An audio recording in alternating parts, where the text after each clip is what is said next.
आज की क्लास में हम लोगों को इलेक्ट्रोकेमिस्ट्री में का नेक्स्ट टॉपिक पढ़ना है, Kohlrausch law of independent migration of ion. आयनों के स्वतंत्र अभिगमन का कोलराउस नियम। तो कोलराउस नियम है क्या? ये हमारा आयंस के लिए, इलेक्ट्रोलाइट्स के लिए, स्ट्रॉन्ग और वीक इलेक्ट्रोलाइट्स के लिए अप्लाई होता है।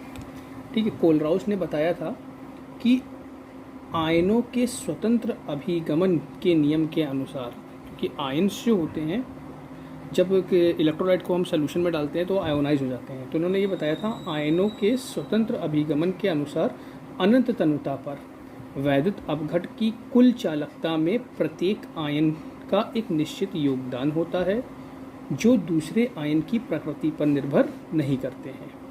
ये इसको इस तरह से भी कहा जा सकता है, किसी वैद्युत अपघट की अनंत तनुता पर मोलर चालकता बताया गया था। मोलर चालकता अनंत तनुता पर मोलर चालकता उसके धन आयन और ऋण आयन, उसके धन आयन और ऋण आयन की अनंत तनुता के मोलर चालकताओं के योग के बराबर होती है। मीन्स ये कह रहा था कि किसी वैद्युत अपघट की अनंत तनुता पर मोलर चालकता उसके धन आयन, जो ये और ये साइन दोनों सेम ही है, यहाँ पे लैम्डा सेम ही कहा जाएगा, उसके धन आयन अनंत तनुता पर और ऋण आयन अनंत तनुता पर मोलर चालकताओं के योग के बराबर होता है। ठीक है, तो ये कोलराउस का नियम था। अगर हम इसकी डेफिनेशन लिखें तो डेफिनेशन तो इसकी यही हो जाएगी जो भी बताया कि दो डेफिनेशन में से कोई भी लिख सकते हैं। अनंत तनुता पर किसी वैद्युत अपघट की कुल चालकता में प्रत्येक आयन की निश्चित मात्रा का योगदान होता है जो दूसरे आयन की प्रकृति पर निर्भर नहीं कर सकता। या ये लिख सकते हैं, किसी वैद्युत अपघट की अनंत तनुता पर मोलर चालकता उसके धन आयन और ऋण आयन की अनंत तनुता पर मोलर चालकताओं का कुल योग होता है। ठीक है, डेफिनेशन जिसे लिखें,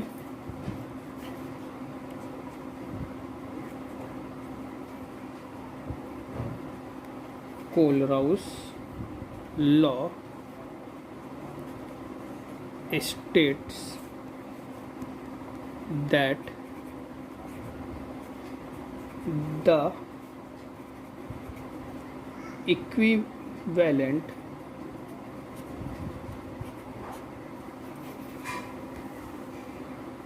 conductivity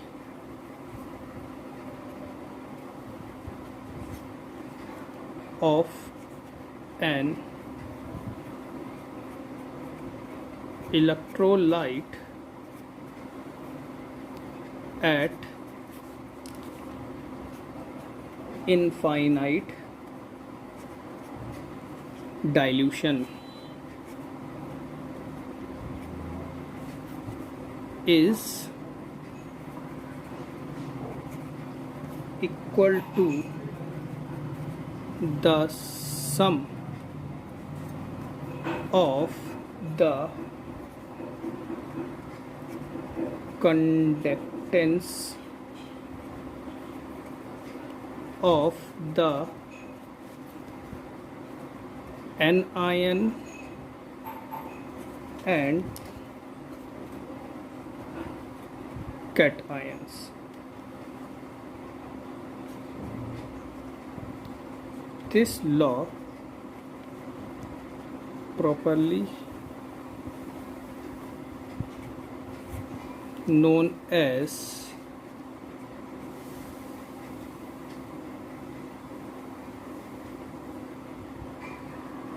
Kohlrausch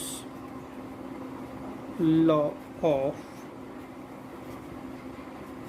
independent migration of ions. तो ये भी पॉइंट यही कह रहा है कि अनंत तनुता पर ये जो पॉइंट अभी जो बोला है ये वही पॉइंट है। किसी वैद्युत अपघट की अनंत तनुता पर मोलर चालकता उसके धन आयन और ऋण आयन की अनंत तनुता पर मोलर चालकताओं का कुल योग होती है। एडिशन लिया गया है। ठीक है, अगर हम इसके कुछ एग्जाम्पल्स देखें, यहाँ पे ये जो लिखा हुआ है ये आयंस के नंबर यहाँ पे लिखे हुए हैं, जो आयंस होंगे उनके यहाँ पे नंबर शो किए गए हैं। जैसे कुछ एग्जाम्पल देखते हैं।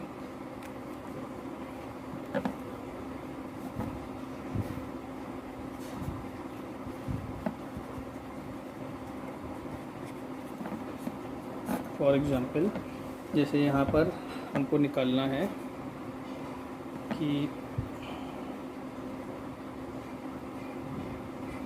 इक्विवेलेंट AgNO3 के लिए मोलर चालकता, तो AgNO3 हमारा कैसे ब्रेक करता है? AgNO3 हमारा ब्रेक करता है Ag प्लस NO3 माइनस। ठीक है, इसी को कई बुकों में इस तरह से भी दिखलाया गया है।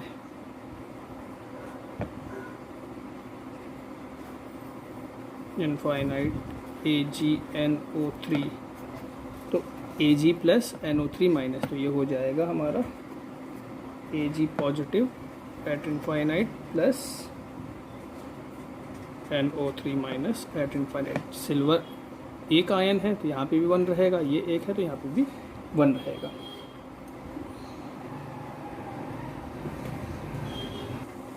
जैसे एक एग्जांपल इसके लिए देखते हैं, BaCl2 के लिए।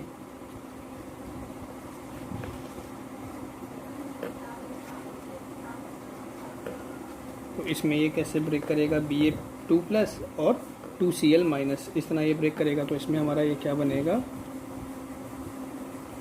Molar conductivity Ba2 plus infinite plus molar conductivity Cl minus infinite. अब देखो बेरियम तो यहाँ पर 1 है, क्लोरीन 2 है, इसलिए यहाँ पर क्या हो जाएगा? क्लोरीन से 2 से मल्टीप्लाई हो जाएगा। ठीक है, अगर हम इसी तरह किसके लिए निकालें? CH3COO Na के लिए निकालें, तो ये क्या आएगी हमारी? तो इसको हम लिखेंगे, ये टूटेगा CH3COO माइनस और Na प्लस, ये हो जाएगा Na प्लस CH3COO माइनस। इस तरह से हमारे ये मोलर कंडक्टिविटी कोलोरॉस लॉ में इस तरह से इसको एक्सप्लेन किया जाता है। मोलर कंडक्टिविटी जो होती है वो कैटायन और एनायन की मोलर कंडक्टिविटी के इनफाइनाइट डाइल्यूशन पर के एडिशन के इक्वल होती है। ठीक है, ये कोलोरॉस लॉ था। अब इस पर क्वेश्चन किस तरह से पूछे जाते हैं वो देख लेते हैं। तो जैसे एक क्वेश्चन दिया हुआ है, कोलोरॉस लॉ पे बेस है ये, कह रहा on the basis of following data calculate molar conductivity of calcium chloride and magnesium chloride. ठीक है, calcium chloride and magnesium chloride, और यहाँ पर एट इनफाइनाइट डाइल्यूशन पर ये हमारे डाटा दिया गया है। Ca2 प्लस के लिए वैल्यू, Cl के लिए Mg2 प्लस और SO4 माइनस माइनस। यहाँ पर थोड़ा सा क्वेश्चन सही कर लें, यहाँ पर MgCl2 के लिए नहीं होगा, ये होगा MgSO4 के लिए। ठीक है, तो देखते हैं क्वेश्चन कैसे होगा ये। ठीक, सॉल्यूशन देखते हैं इसका कैसे होगा। तो जो हमारा कोलोरॉस लॉ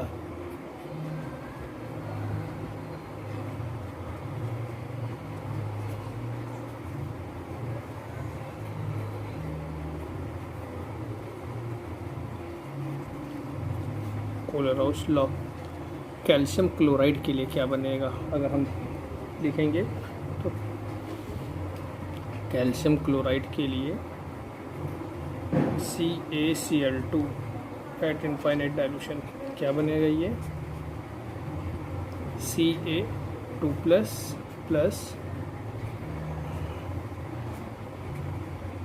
Cl माइनस, क्लोरीन 2 है इसलिए यहाँ पे क्या होगा? Multiply by 2। अब इनकी वैल्यू गिवन है, इनकी वैल्यू उठा करके इसमें पुट करते हैं।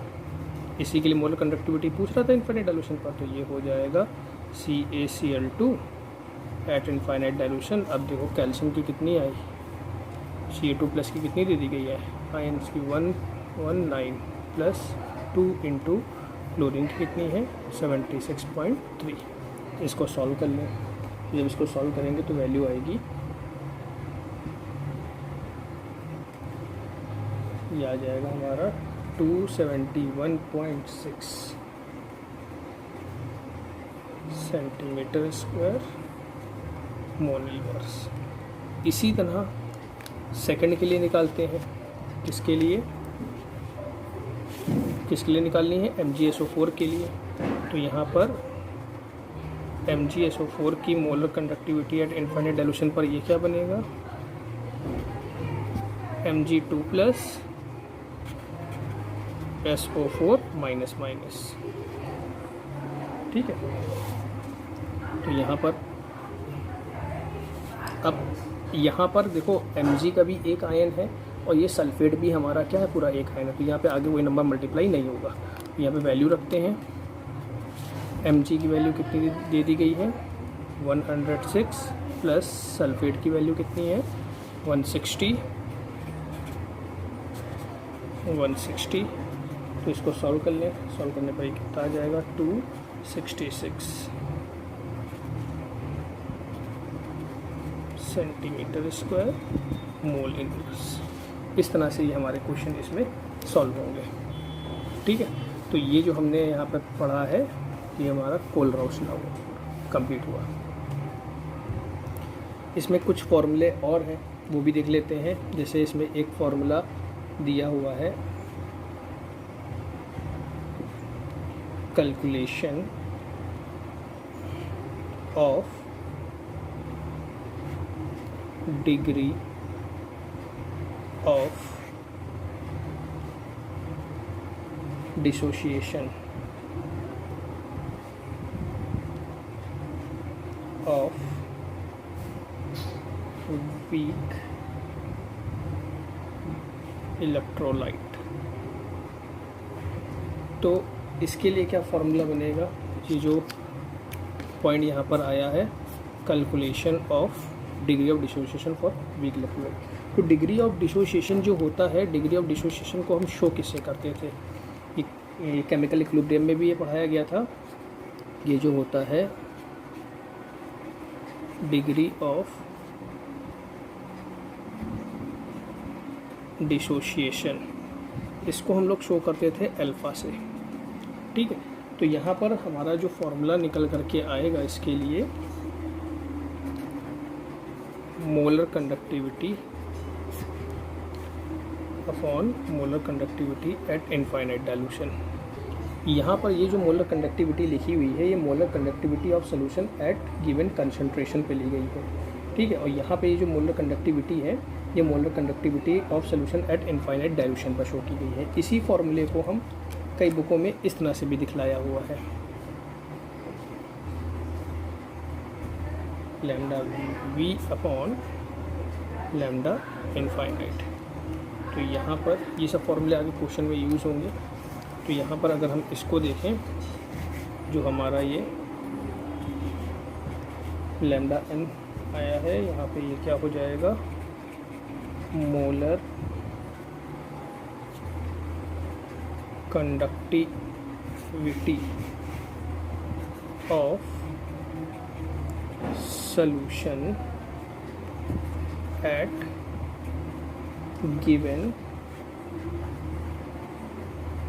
concentration। और यहाँ पर ये जो दूसरी मोलर कंडक्टिविटी है, इसको तो अभी पीछे पढ़ाया ही है, ये है molar conductivity of solution at infinite dilution।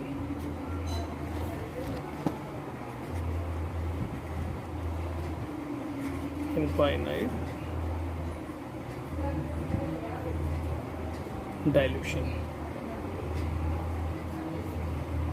ठीक है, तो यहाँ से ये हमारा अल्फ़ा फाइंड किया जाएगा। इसी में एक अगर हम नेक्स्ट पॉइंट देखें तो इसमें जो नेक्स्ट क्वेश्चन जो बनता है, नेक्स्ट टॉपिक जो है वो है कैलकुलेशन ऑफ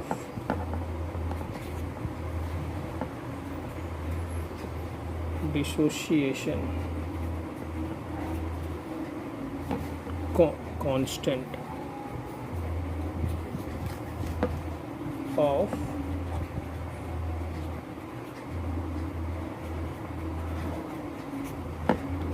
वीक इलेक्ट्रोलाइट्स।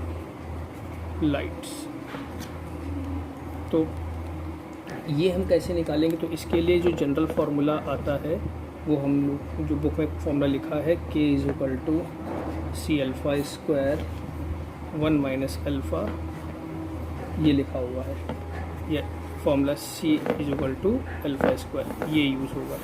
तो ये फार्मूला हमारा अगर देखा जाए बनेगा कैसे? अब यहाँ पर हम क्या रख सकते हैं, इस अल्फ़ा की वैल्यू उठा करके रख देंगे तो इसमें, और हमारा डिसोसिएशन कांस्टेंट में रिलेशन आ जाएगा। तो ये फार्मूला हमारा जो आया है, ये फार्मूला हमारा कैसे बन रहा होगा?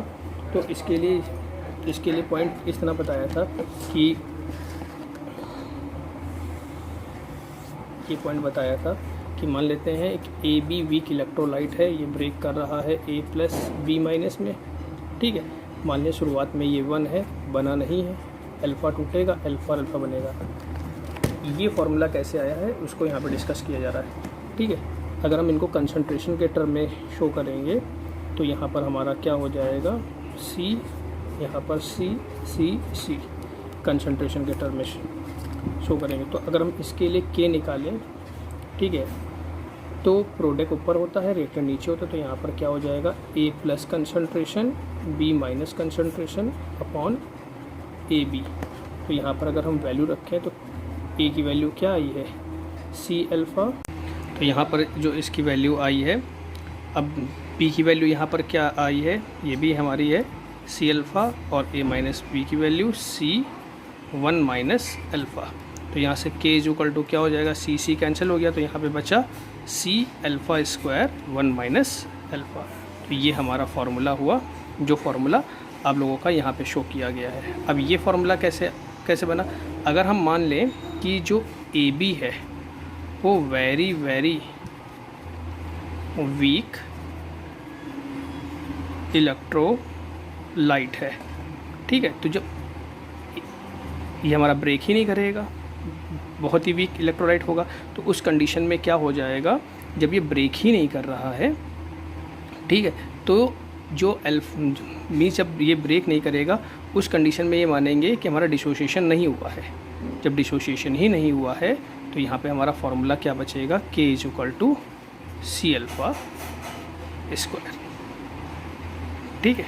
इस कंडीशन में हमारा फार्मूला ये यूज़ होगा, ठीक है। तो यही फार्मूले हमारे इस क्वेश्चन में यूज़ होंगे। कहाँ यूज़ होंगे ये भी आप लोगों को न्यूमेरिकल में बताया जाएगा।